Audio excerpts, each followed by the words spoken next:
First day first show sir first already J P Nagar ನೋಡ್ಕೊಂಡು ಬಂದಿದ್ದೀನಿ. ಅಲ್ಲಿ ತುಂಬ ಜನ ಕ್ರೌಡು ಸಪೋರ್ಟ್ ತುಂಬ ಜಾಸ್ತಿ ಆಗಿತ್ತು. ಈಗಲೇ ಯುವ ಅವರಿಗೆ ಶೇಕ್ ಹ್ಯಾಂಡ್ ಕೊಟ್ಟಿದ್ದೀನಿ ನೋಡಿ. ಹ್ಯಾಂಡ್ ವಾಶು ಮಾಡಲ್ಲ, ಕೈ ಹಿಂಗೆ ತೊಗೊಂಡು ಹೋಗ್ಬಿಟ್ಟು ಜೆರಾಕ್ಸ್ ತೊಗೋಬೇಕು ಅಂದ್ಕೊಂಡಿದ್ದೀನಿ. ಈಗಲೇ ಅವ್ರು ಶೇಕ್ ಹ್ಯಾಂಡ್ ಕೊಟ್ಟರು, ತುಂಬ ಸಂತೋಷ ಆಯಿತು. ಬೆಳಗ್ಗೆ 5 o'clock ಬ್ಯಾಂಗ್ಳೂರು ಫುಲ್ ರೋಮಿಂಗಲ್ಲಿದ್ದೀವಿ. ಕೆಳಗಡೆ ಓಮ್ನಿ ವ್ಯಾನ್ ಇದೆ, ಅದರ ಮೇಲೆ ಅಪ್ಪು ಸ್ಟ್ಯಾಚ್ಯೂ ಮಾಡಿದ್ದೀನಿ. ಅದು ನಾನೇ ಮಾಡಿದ್ದದು, ಕೆಳಗಡೆ ಗಾಡಿ ನಂದೇ ಅದು.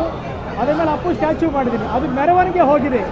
ಇವತ್ತು ಬೆಳಗ್ಗೆ 5 ಗಂಟೆಯಿಂದ ಇವತ್ತು ರಾತ್ರಿ 10 ಗಂಟೆವರೆಗೂ ಮೆರವಣಿಗೆ ಇರುತ್ತೆ. ನಾನು ಫುಲ್ ಬ್ಯಾಂಗ್ಳೂರು ಸುತ್ತಾ ಇದ್ದೀನಿ ಸರ್. ಇದೇ ಕಾನ್ಸೆಪ್ಟ್ ಇವತ್ತು. ಏನಕ್ಕೆ ಸರ್ ಈ ಕಾನ್ಸೆಪ್ಟಲ್ಲಿ ನೀವು ತಗೊಬಂದಿರೋದು? ಈ ಕಾನ್ಸೆಪ್ಟ್ ಇವಾಗ ತಗೊಂಡು ಬಂದಿಲ್ಲ, ತುಂಬ ವರ್ಷದಿಂದ ಮಾಡ್ತಾ ಇದ್ದೀನಿ. ಲಾಸ್ಟ್ 3 ವರ್ಷದಿಂದ ಅಪ್ಪು ಸ್ಟ್ಯಾಚ್ಯೂನ ಮ್ಯಾನುಫ್ಯಾಕ್ಚರ್ ಮಾಡ್ತಾ ಇದ್ದೀನಿ. ಆಮೇಲೆ ಸೇಲ್ ಮಾಡಲ್ಲ, ನನಗೋಸ್ಕರ ಮಾಡ್ಕೊತೀನಿ. ಎವ್ರಿ ಇಯರ್ ಒಂದು ಮಾಡ್ತೀನಿ.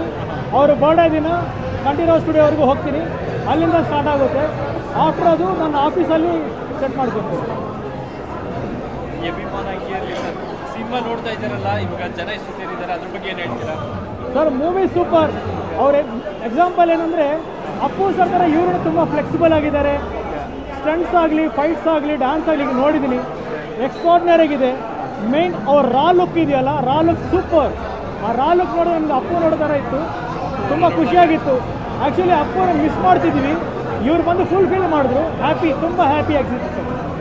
Thank you sir. Thank you so much.